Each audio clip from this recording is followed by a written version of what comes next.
I'm Callie Stussy with the Heart Mountain Interpretive Center, and we're really glad to be back and producing online content again. So as some of you may remember, back when the museum had to close as part of the effort to slow that early spring spread of COVID-19, we ended up deciding that we were going to take this opportunity to finally make that last big push that we had been talking about for a long time in terms of actually producing online content for our museum. And it was fairly successful. However, when we reopened, we ended up putting that program on pause so that we could negotiate the summer rush and also what being a museum open to the public was going to look like in this time of COVID-19. However, the summer rush has calmed down a little bit, and now we are really excited to be coming back with new online content. We're not going to be nearly as prolific as we were during the rush. However, we are hoping that now on a regular basis, we're going to be able to start putting out new content. So keep an eye on our YouTube channel and our Facebook page, and we will be trying to put out new content on a fairly steady basis moving forward. Now, for this first return to online content, I wanted to do something a little bit different. So one of the services that the Heart Mountain Interpretive Center provides is that when people come in who either were here as children or they had family or friends who were here, we can look up the information about those family members or friends and give them that. And sometimes we can even go so far as to help them figure out where exactly on the map these people live. Unfortunately, given current circumstances, many people can't really make the trip out here. And in addition, many of the people who might be interested in doing this, they're starting to get to the age where it's more difficult to travel. So with that in mind, today I'm going to walk you through the basics of how to find your family and friends within the records of Heart Mountain. So the very first step, and the simplest, is to find the records for your family member or friend in the War Relocation Authority archives that are available online. So in order to find those, you go to archives.gov. And once you get to this web page, the very first button over on the left is going to be Research Our Records. So what you want to do is go over to that and click on it. And if you scroll down, there will be a button here that says Research Your Ancestry. So if you click on that, it gives you the option over here under Browse Popular Topics of looking up ethnic heritage resources. So these are resources associated for particular events that had to do with particular ethnic groups. As it happens, the mass forced relocation of Japanese Americans during World War II definitely qualifies under this category. So if you click on Japanese Americans, they give you some information about researching World War II Japanese American and internment and relocation records in the archives, as well as a number of other resources to look at. So you might want to explore this web page. But for now, we'll go ahead and look into doing this research. So once you get to this web page, right over here, there will be how to search the database of Japanese American evacuees. And yes, they do use the historical terminology, so it's perhaps not the most politically correct thing to use, but the information is there. So if you click on that, they have, once again, a guide to how to use this particular information. They have a list of what information you can find, and then they walk you through the process of how to do this. By the way, if you're worried about making your way through all of these different links, don't worry about it. We will have a link at the in the description of this video that will go ahead and take you straight to the page that you need. But for the time being, you go ahead and click to access archival databases. And once you have that, they have different topics that you can browse by. And in this case, what we want to do is go over to Wars and International Relations and click on World War II. Once you get to this page, as you can see, there are several different databases you can search. The one that we're interested in is right here, records about Japanese Americans relocated during World War II. So if we click on the button with the binoculars that says search, we have the option of searching. So let's go ahead and actually look somebody up using this. And in honor of Shirley Higuchi's upcoming book about Heart Mountain, Setsuko's Secret, let's go ahead and look up the records about her mother, Setsuko. So, right here, we have a small warning to give. You see, when Setsuko was at Heart Mountain, she met Bill Higuchi, but she didn't marry him there.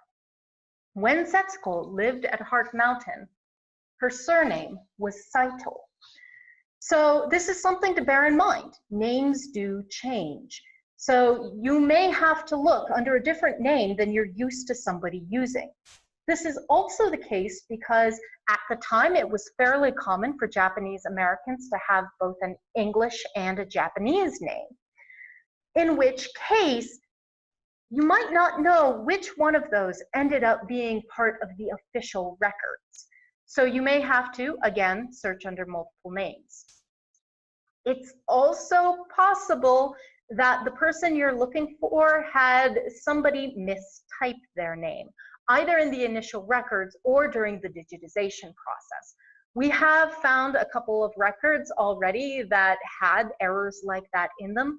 So be willing to watch out for that. And you may have to do a more general search. For example, just Setsuko or just Saito, and then narrow things down from there.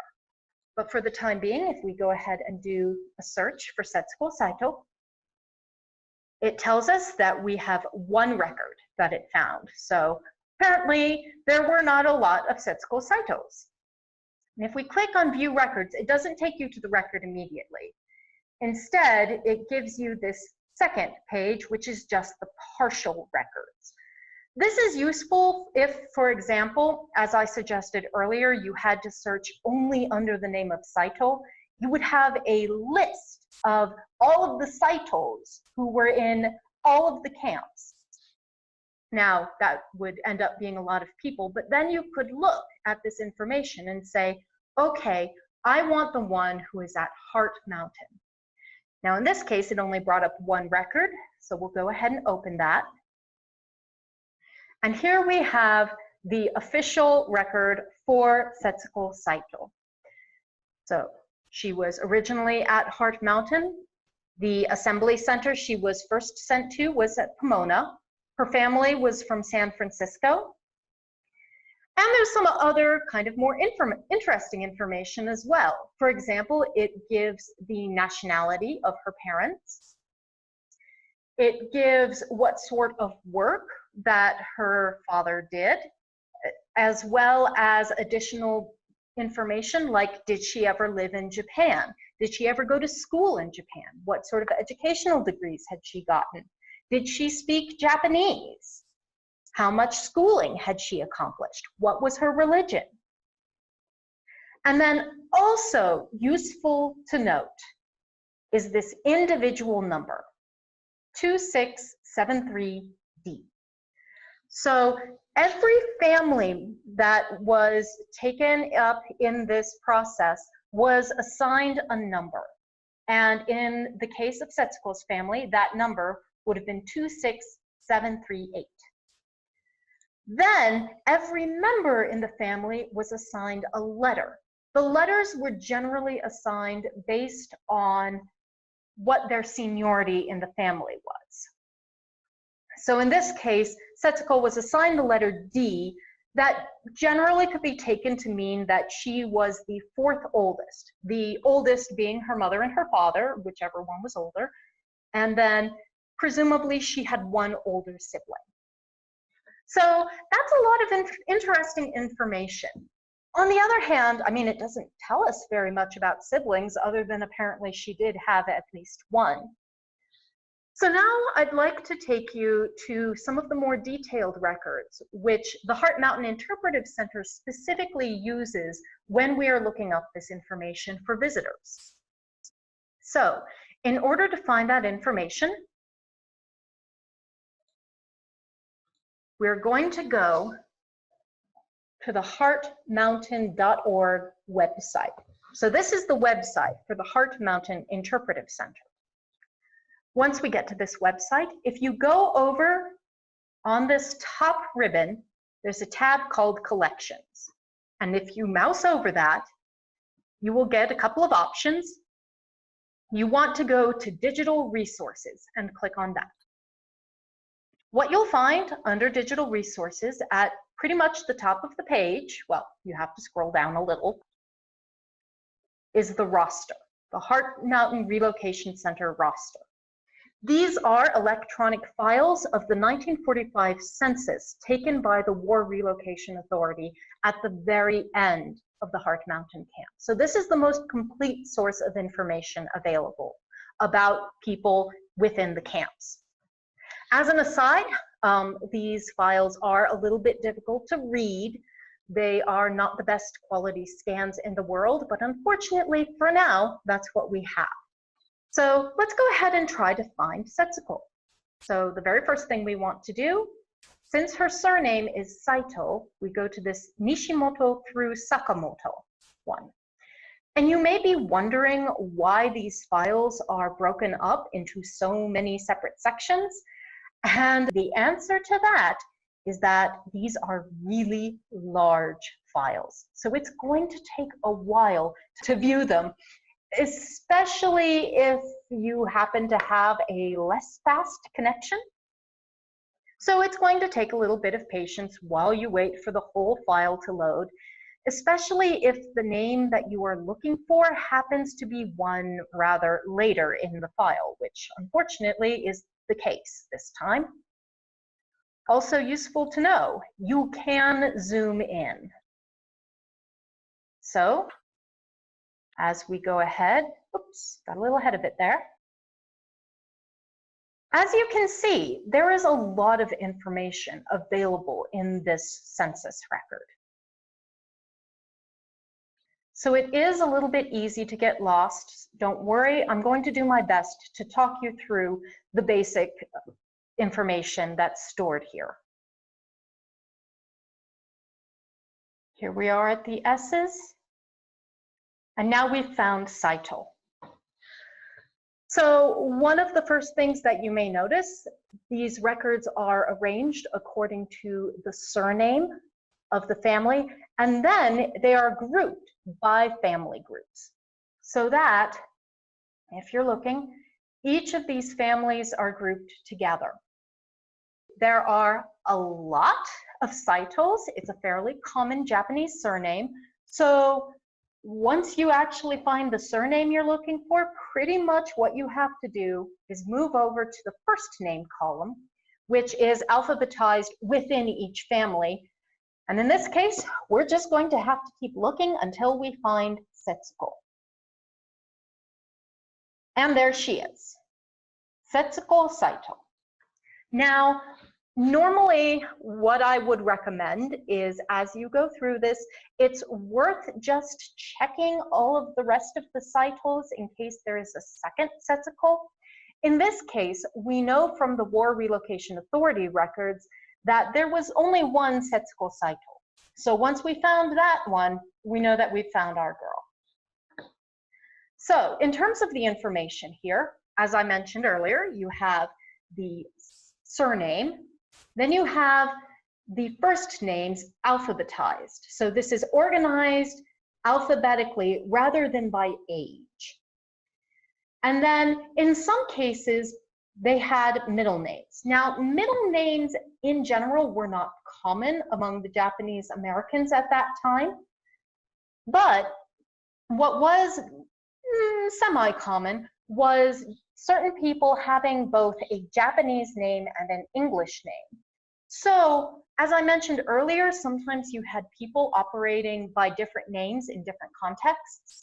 If you happen to know one name and you can't find it in that first name, it's worth checking the middle name, because it may be that that particular name got thrown in over there and a name that you are less used to hearing was put in the other column. You also have to look out for nicknames here.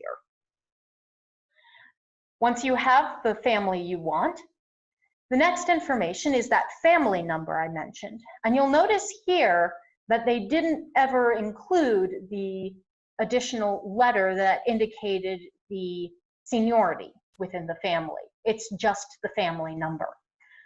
But, for example, this is another useful search item if you are going back to those War Relocation Authority records. You could do a search using the family number. Next, you have the center address. This is where people lived in Heart Mountain itself. Then you have the date of birth, and this is what you would use in order to find out how old different people were. In this case, you can see that her father was born in 1901, her mother was born in 1907, and there Setsuko herself is in 1931. Next over is the age column. You'll notice it's blank. This makes sense if you think about it. The date of birth column is going to give you that information if you think about it a little, and the age was going to change every year. The next column over is marital status. Generally, you have M for married, S for single, and there's not an example on this page that I see, but sometimes you would also get, for example, W for widowed. Next over is citizenship status. Now, the A here may confuse you, but this is A for alien. And then you have C for citizen. If someone was an immigrant, in other words, an alien, they would have had an alien registration number. This is the number they were assigned when they immigrated to the United States.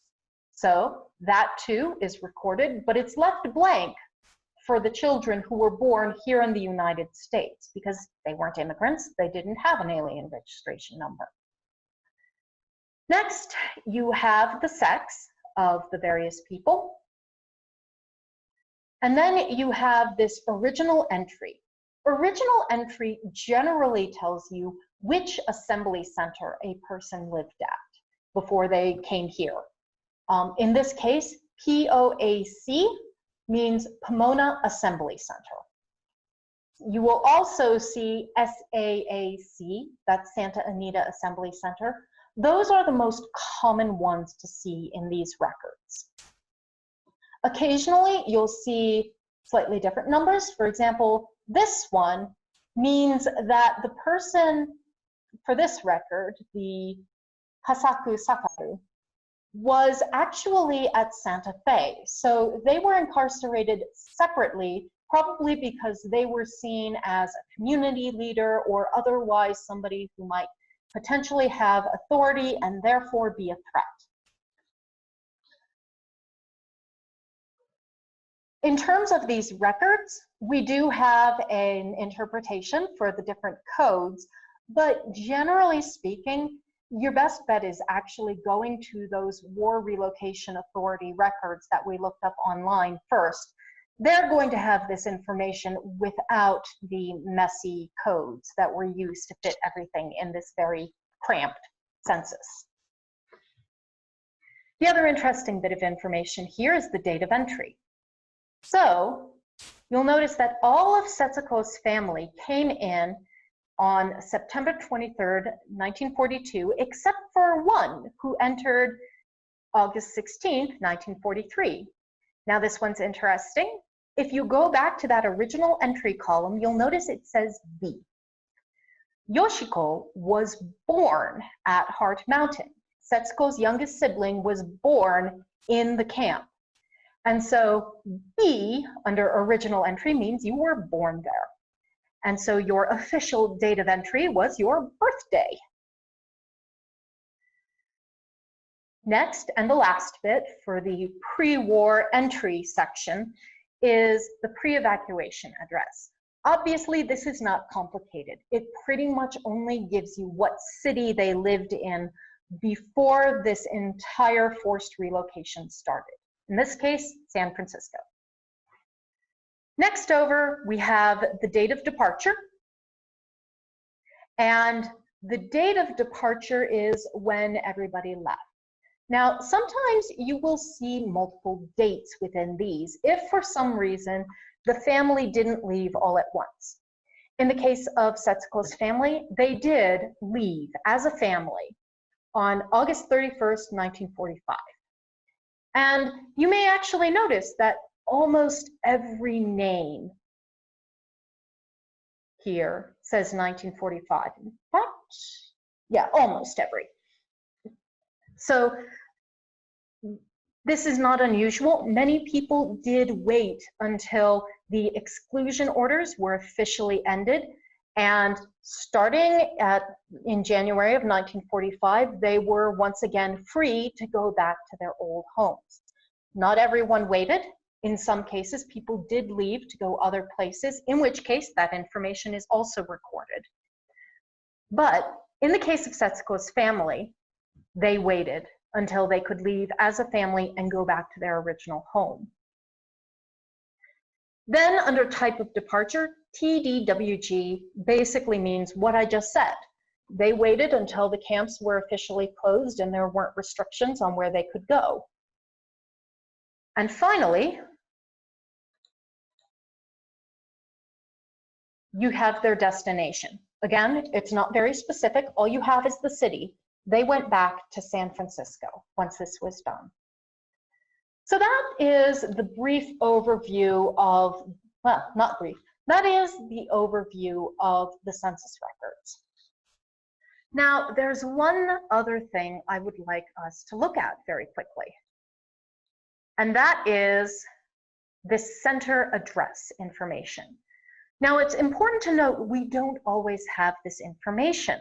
There were only 2 censuses taken by the War Relocation Authority, the one in 1944 and then this last one in 1945. So, if you scroll up and look at the page above this, you'll notice that there are a number of entries where the census address is blank. The reason for that is that those people left before the first census was taken. And in that case, the WRA didn't bother to write down their records, in part probably because it wasn't relevant anymore. And at that point, someone else may very well have moved into the former apartment. So it would have been confusing to include them.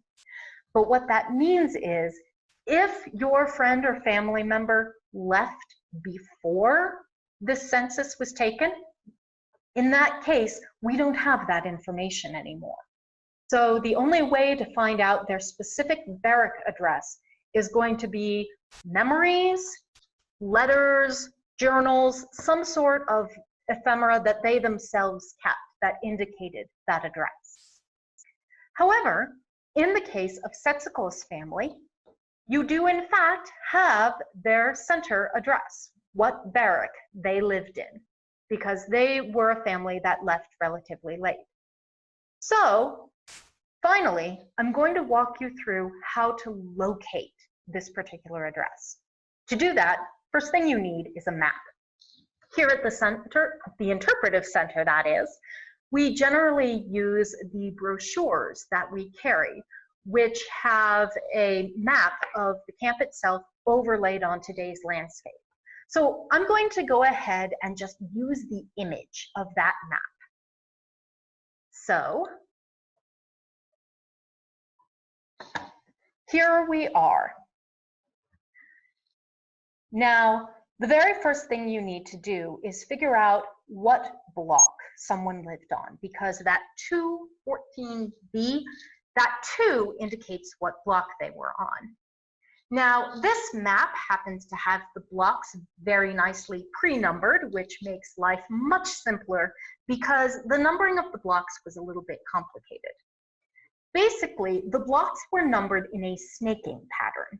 You started at the bottom, over here, and then went 1, 2, 3, 4, 5, 6, and as you see, it snakes back and forth rather than all being in one direction.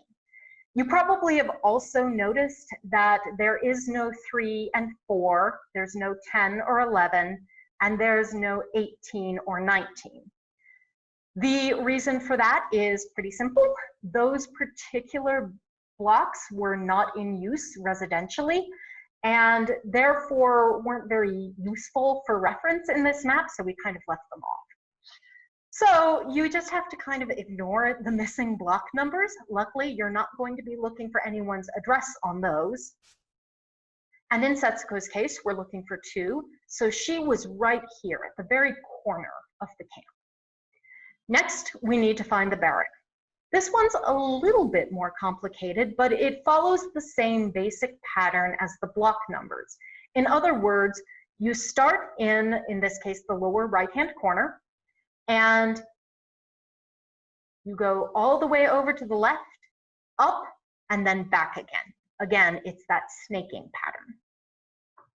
So you count off 1, 2, 3, 4, 5, 6, and then watch out. These 2 shorter buildings, you're going to want to skip those. Those weren't barracks. Those were more general purpose buildings. They were used as churches, as movie theaters, as clubhouses. They had all sorts of purposes, but they were not barracks, so they weren't numbered. So once you've hit 6, you skip those 2, go to the next long barrack, 7, 8, 9, 10, 11, 12, jump up, 13, and 14. So here we've found 214, Setsuko's barrack. Now we need the B. Again, this one's a little tricky. Every barrack had 6 rooms in it. The rooms were considered separate apartments, and they were labeled A, B, C, D, E, F.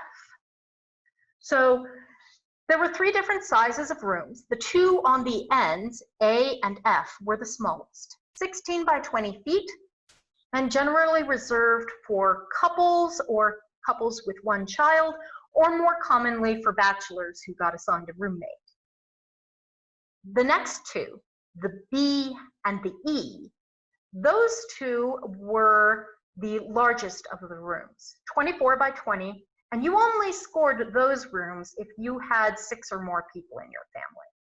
Finally, you had the C and the D. The C and the D were the middling-sized rooms, and they were in the center of the barrack. They were 20 by 20 and were generally reserved for families of 4 to 5 people. In terms of how the barracks were labeled, it went from A to F, counting starting at the road and going inward. So the A was the side of the barrack nearest to the road, and the F was the side of the barrack that was nearest to the mess hall and the laundry room.